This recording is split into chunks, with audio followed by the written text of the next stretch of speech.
Donc, aujourd'hui, je vais vous montrer comment je fais pour faire de la soudure en plastique. Donc, j'utilise un fer à souder classique. L'astuce, c'est d'utiliser donc la plume ou la mèche, je sais pas comment ça s'appelle, d'utiliser celle qui est coudée. Parce que effectivement, on va pouvoir venir lisser, donc ça va être beaucoup plus pratique que si on va prendre le truc qui est tout droit. Donc ensuite, sur le garde-boue ici, donc j'ai une fissure qui est donc qui vient juste qui traverse la fixation ici, la vis, et donc qui finit là.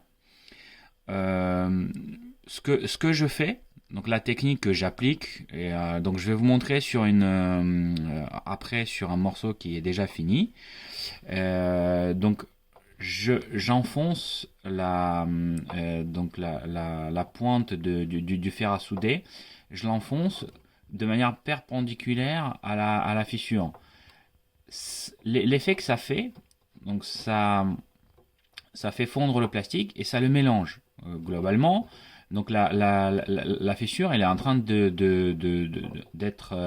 remplie, si on peut le dire ça comme ça, avec du plastique. Ensuite, une fois que j'ai fait des trous comme ça, donc ce que vous pouvez faire également, c'est poser le doigt en dessous et essayer de sentir pour que ça soit pas trop brûlant ou que ça perce pas. Si vous avez un bout de plastique, vous voulez pas que ça soit que ça soit traversant, vous faites comme ça. Et puis à la fin, une fois que vous avez mélangé à peu près, donc vous pouvez lisser.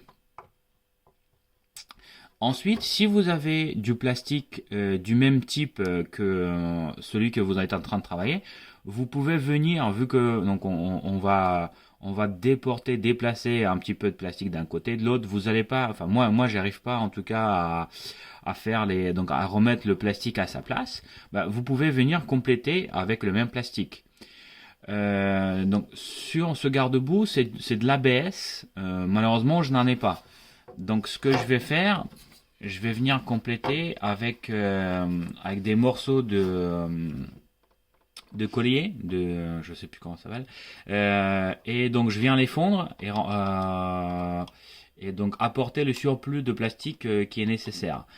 Vous pouvez essayer avec d'autres plastiques. C'est vrai que tous les plastiques ne peuvent pas se mélanger comme on veut. J'ai trouvé que ceux-là, ils sont suffisamment solides et puis ils se mélangent bien à de l'ABS. Après, si vous travaillez sur un garde-boue voiture, c'est du polycarbonate souvent. Là, c'est plus facile de trouver, ou sinon vous pouvez découper un petit morceau d'un autre côté. Et donc voilà le résultat. Voilà comment je fais en tout cas pour travailler le plastique. Donc je vais venir faire exactement la même chose tout autour. Une fois que j'aurai fini, je vais vous montrer le résultat. Et donc là, on va passer et je vais vous montrer sur le résultat fini sur un autre morceau du carénage de la moto. Et là, c'est vraiment de l'assemblage petit bout par petit bout et le résultat, il est vraiment assez impressionnant.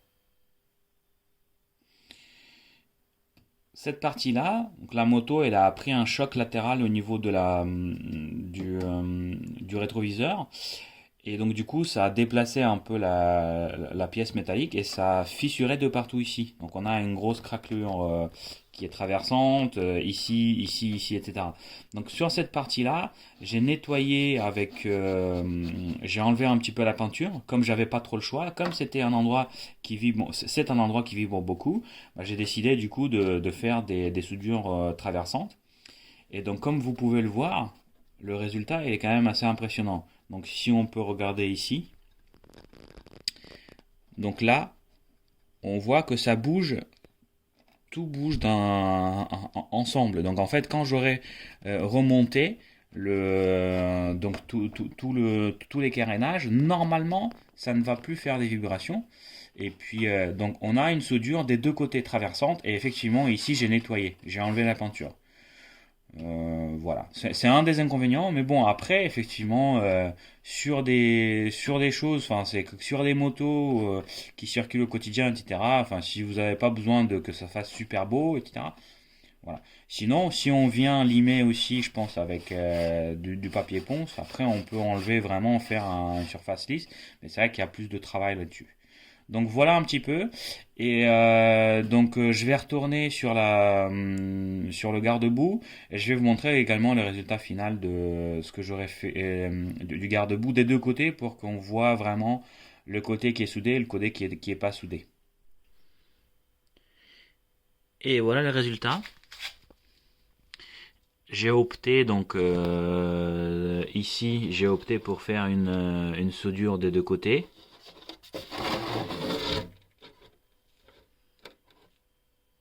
J'ai un peu repris avec mon outil rotatif. Voilà le résultat de l'intérieur.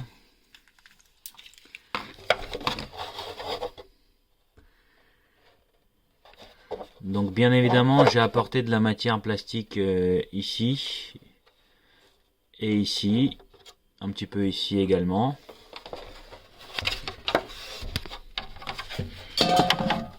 Et donc je voulais vous montrer également ici à l'intérieur, voilà, j'ai apporté de la matière en plastique pour renforcer un petit peu cette partie là, puisque ici il va y avoir la vis. Et puis maintenant l'heure est au montage et on verra combien de temps ça va tenir.